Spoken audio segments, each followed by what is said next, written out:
the wave became more identifiable. The wave of change, should I say, became more identifiable to me during the conversations around the TikTok ban, where the number of users of the platform were talking about their relief, potentially, that there was going to be a ban.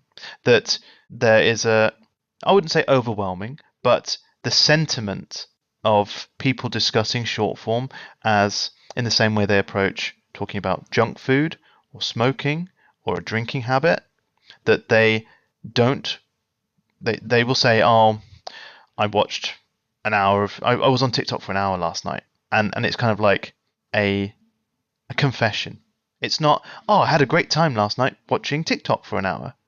I think when a society starts to talk in those terms about something, you are seeing a sea change, where I don't think it's going to be too long before we have our children or a generation looking back and thinking about the way that we scroll as adults, as parents, as people at family gatherings, as in the same way that we're like, wow, that's weird that you used to do that. You know, isn't it weird that doctors used to smoke during your consultation?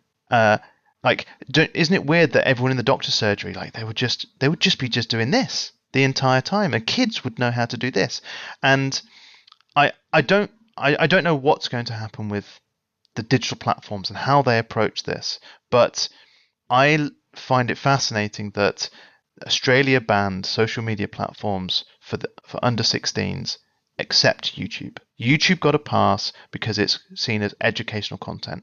I think YouTube got a pass because it's not a guilty pleasure. That people's relationship with the platform, with long form content, is more wholesome in the same way. It's digital media in the same way that when you watch Hulu or Max, it's the same.